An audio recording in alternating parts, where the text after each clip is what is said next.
When you need to have a knife on you, but you really don't want to raise eyebrows with it, I got some options right here for you.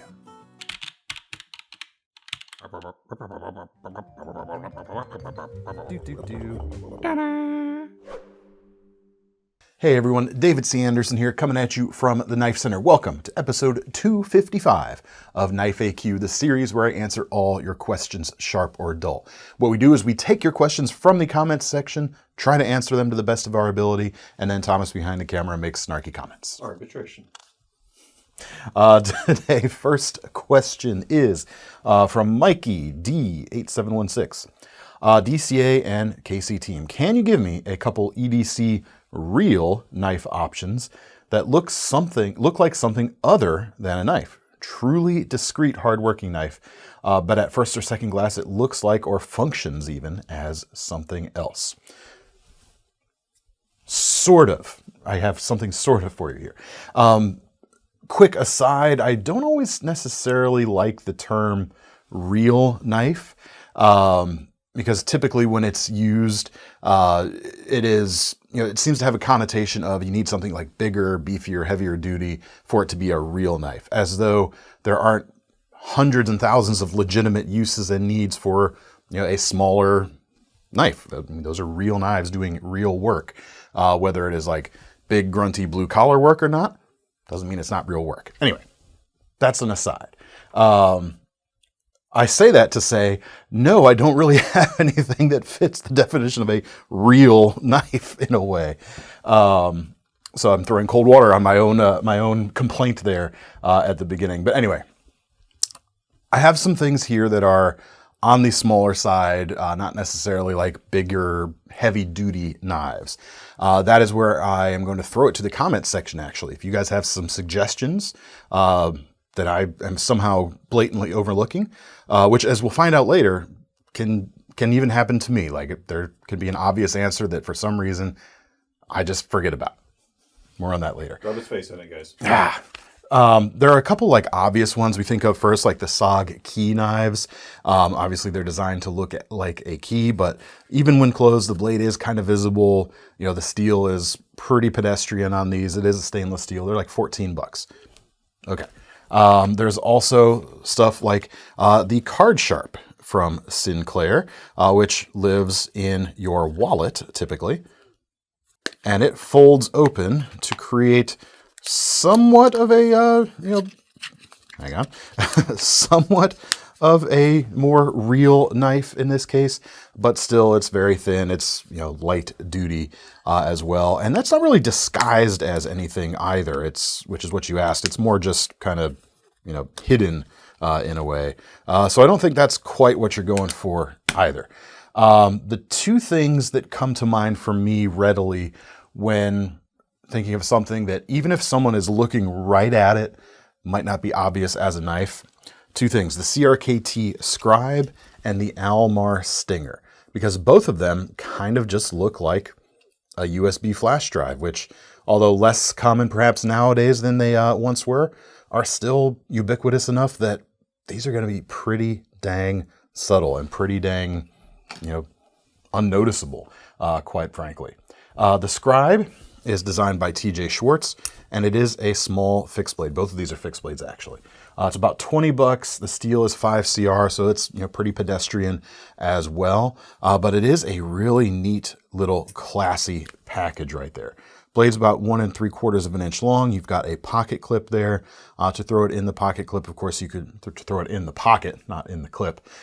Or, of course, you could throw it on a keychain as well. And the outside is GRN, but it actually has a bit of, I hesitate to say faux carbon fiber, but a bit of that vibe in the texture on it as well. The Almar, the steel is less pedestrian here, actually. The blue one's actually on sale here for about $13. You've got a small, what am I doing here? Wrong way. D2 blade. Ergonomically, it's a little trickier than the Scribe, but the edge retention for such a small blade is going to be pretty astonishingly good. You're not going to be, trimming hay bales or anything with this, but opening packages, any other kind of light duty, everyday carry stuff, which is real work, should be pretty easy. And these are designed to be keychain carried. We've got a few colors: blue, red, green, and a gray.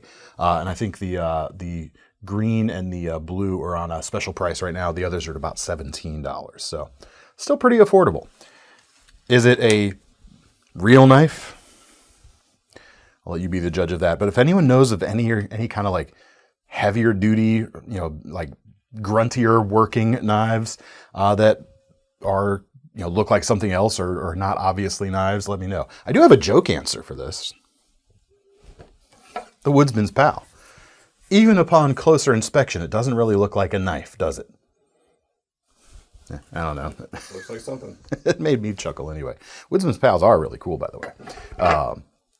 It just was here in service of a joke, so I'll leave it at that. On to the next question, which comes from Dave G 4400, and he is one of a few folks who have kind of pinged off of the knife trio stuff we've been doing. A few weeks ago, on a couple of episodes on this series. And for whatever reason, this one got me thinking about what I would do in this particular situation. So Dave G asks, hey DCA, you $200 to buy 3 knives. So he said you have $200. Your brand choices are CRKT, Buck, and Kershaw. You have to spend the full $200. What 3 knives are you buying? Okay, sure, why not? I'll try to spend as much of the $200 as I can in these cases, because it's going to be pretty easy to fill up that budget, quite honestly. And just for kicks, I said, all right, for me to do this, I'm going to do one from each brand, just to make it interesting, instead of doing all from like one of the brands in particular. And if I could only have 3 EDC folders, which would mean not every day, only 3 folders to take care of my my normal needs. What do I need? I need a 3-inch locking folder, a larger hard working folder for real work. There he goes again. And a slip joint with a 2.5-inch blade or under and sort of a gentlemanly appeal. So I kind of worked backwards there from the slip joint. I kind of had to see like what's going to be the most satisfying there, because the options in this price range from those brands are not a lot. And I would have to go with the Forebear from CRKT, designed by Daryl Caston. 2 blades, in fact. $68, so I'm already using up a pretty good chunk proportionally of the budget there for a knife that I would carry less than the other 2, quite honestly. But when I do carry it, I want it to be classy enough and satisfying enough. Steel on these is 12C27, a good, tough stainless steel. You've got 2 Wharncliffe blades. This one here is just a bit over 2 and I think it's just over 2.25 inches. And then you've got a very precise small one right here. Now the G10 here, black and red, is it classy enough? Maybe. The red might seem a little aggressive, but I could do some things about that if I really wanted to. I could dye it to a more brown color, so it would look kind of like wood. Or this would be simple enough to kind of make my own set of scales for. This is a fairly straightforward construction on this knife, so I could do that. But yeah, so I'm going with the Forebear. Next up, for this trio of knives to get something that would fit into the budget for a larger working folder, I gotta go with the Kershaw broadside. It's one of my favorite things, favorite hardworking folders under $100 easily. Price on this comes in at $89, so we're getting close already now to our $200 cap. 3.5-inch blade, D2 steel, G10 handles, my favorite style of lock, that being the crossbar lock. Plenty of blade to get larger work done. It's not a large knife according to some. Even this 3.5-inch blade is not necessarily not large enough to be a real knife to some. To which I just say, you do you, man. Let other people do they. Reversible pocket clip, I would use it on the right side, of course, deep carry. And it has a feeling of solidity. It's got full length liners all around, and they're non-skeletonized as well. So it has a little bit of heft in the handle. It just feels really reassuring. And this is a great versatile drop point here that I could use just about in any situation. What do I got left? A 3-inch folder for everyday carry generalities. The 112 Slim Ranger is what I'm going to go with. It's US made and very affordable, just about $32. Brings the whole total in at about $188.93.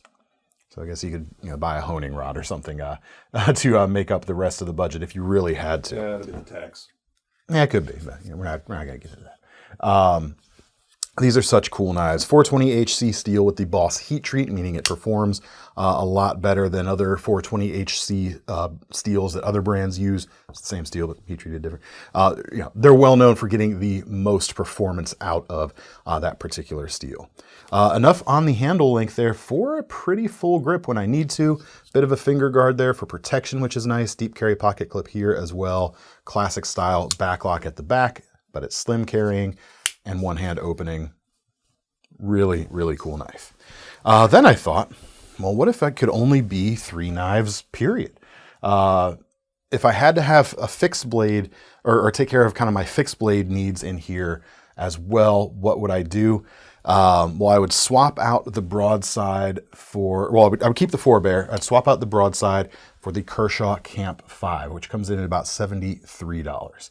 4 3/4 inch D2 blade, a bit of a kind of frontier style blade pattern, quite honestly, with this with this clip point shape that it's got. GFN handles here. It's light enough to be an always on you belt knife. It's not too big or too heavy that I might want to leave it behind on a given day. It's got a great versatile shape, and especially, something that I appreciate is while it is not a kitchen focused design, it has enough of a drop here and an otherwise good enough geometry where I could do, cutting board work in a pinch when I'm going out camping with it. And I appreciate that. It's something I really dig in general. And therefore this could be both, my going out camping knife and the knife I reach for when I need bigger real work compared to the 3-inch folder I might be carrying. This is a little bit less expensive than the broadside, so it opens up a little more budget. And in the spirit of using more of the budget, I'd still be pretty happy, I think, with the 112. I do like that knife. But just for kicks, another Stinger, not the Almar Stinger, but the Buck Stinger for the 3-inch everyday carry blade. Comes in at about $53. You've got a D2 handle, steel frame lock on the back, aluminum on the front with a carbon fiber inlay. Looks a lot classier than its competition in this price range, and the price is really good for what you get. I've kind of described this before, or at least I've thought of it. I don't know if I've said it out loud or not, but this sort of feels like a budget lion steel knife in terms of like the type of quality and style that you're getting here. Yes, a lion steel is going to be finished better than this, but this is no slouch, especially at $52, just under $53 that we've got it for. The handle length is good for a full grip when needed as well. You've got D2 steel with a drop point blade with a full swedge. I mean, I love a drop point blade. Y'all folks know that. Well, you might know that. Good flipping action on it as well. Price of all of those three comes up to $193.93. So that's the best I can do for you, Dave G. Is this particular situation realistic? No. But for whatever reason, it piqued my interest and I had fun figuring out what I would wanted to do it. So I figured I'd share it with you folks too. And they did pick 3 brands that have huge catalogs. Yes, this is true. But anyway, it's a lot of fun. Anyway, now we come to our measured once, cut twice segment, where we take a second slice at a previously answered question. 2 comments in this section today, both pinging off of the folded steel frame folding knife video that we did last week. And this is where I must mea culpa as well. Lone Trader 1 says, dang dude, you left off probably the best with the great price and the best lock, the cold steel pocket Bushman folder. Lone Trader, you're not the only one to have called me out on this, and I am incredibly embarrassed and ashamed of myself for not including or remembering the pocket Bushman, because you are absolutely right. The pocket Bushman is a knife I've been aware of for a long, long time. I can remember when I first really started getting into knives, this was a really big thing in like the bushcraft and survival communities that I was really attracted to and participating in at the time. I even remember folks going out and doing overnight challenges or even like multi-day challenges with just this knife, doing bushcrafty survival stuff with this, because they are incredibly affordable and incredibly tough. I mean, this is a $34 knife with a 4.5-inch blade, 4116 stainless steel, extremely durable folded steel frame handle, and an extremely durable lock, the ram lock, designed by none other than Andrew Demko, of course. This is the one thing you got to be careful of as you close it. You use that lanyard to help you kind of unlock that ram lock. You can see how it actuates right there. Super, super strong, but yeah, just be aware of what you're doing when you're closing it. Awesome knife. And an obvious answer, or an obvious thing that should have been included in that video. And yet a lot of these times we're kind of coming up with the content with these like within a day and trying to film it, just the way schedules work out sometimes, which means there wasn't time to fix it. Time to start the shame walk. Lone Trader, thank you. And thank you to everyone else who suggested that knife or reminded us that I'm an idiot. Next question, or next comment, comes from the Army Wrencher. I was talking about the history of 3 of the most famous folded steel knives, the Higo no Kami, the Duke, and the K55, the Black Cat. I didn't know like when any of them were actually invented, hierarchy-wise. And Mr. Army Wrencher, or Mrs. Army Wrencher, I'm not sure, came in clutch. The 3 classic folded steel frame knives, the Higo no Kami, was invented in 1896, while the Duke is the newest design, which was invented in 1929, and the oldest is the K55, having been invented in 1867. I haven't verified those numbers, but thank you very much for including them, or for letting us know. I'm kind of surprised. I would have thought the Higos were actually the first of those. It might have been the oldest options out there, but just goes to show I don't know everything. Or maybe the Army Wrencher doesn't know everything either. I don't know, actually. No, thanks for filling us in there. And again, thanks Lone Trader for the Pocket Bushman, and everyone else who mentioned the Pocket Bushman as well. I'll try to do better next time, I promise. Anyway, no lightning round for today. We're going to move right on to our finalist question of the day, which is our most seriousest question of the day, which comes from Somnium. The little gray aliens, reportedly, are 3 to 4 feet tall and have only 3 fingers. What type of knife would they carry? Sad to say that you're misinformed. Not about the height or the number of digits. Actually, the digits might be wrong. But the little gray aliens is such a trope. It's a little speciesist, if I must admit. The truth is, they're a lot more like this tenable Fenrir right here. Their skin, they don't have to worry about the visible light spectrum on their home planet. So this doesn't stand out to predators, even though they're the apex at this point, the way it might to our human adapted eyes. And their skin tone is way more like this aquamarine or this aqua color right here. So they go with something like this because of the fact that it is very unnoticeable and un-eyebrow raising on the home planet. Much like this works on Earth, this works wherever they say they're from. They didn't say where they're from. It's a little suspicious. Are they in the room with us now? I don't know. They might be hiding on the knife itself. I don't know. But I think that option right there would probably be something they would gravitate towards. Gravity. Space joke. Space joke. That was heavy. Anyway, thanks for sticking around, folks. Thanks for all the questions you bring to us every week as well. Keep dropping them down below in the comments so we can keep feeding future episodes. Keep your most seriousest questions coming as well. If you got any alternate answers, really, I need to know if there's any real knives that are kind of in disguise out there that could help our first question there. What was the name? I forgot. Mikey D. Let me know down below. If you've got your own trio suggestions for the criteria that were laid out, drop those down below as well. And if you want to get your hands on any of these items, check out the links in the description, which will take you to KnifeCenter.com. Don't forget about our Knife Rewards program, new payment options at checkout, including Sezzle if you want to break things into payments. I'm David C. Anderson from the Knife Center. That's Thomas behind the camera. We're signing off. See you next time.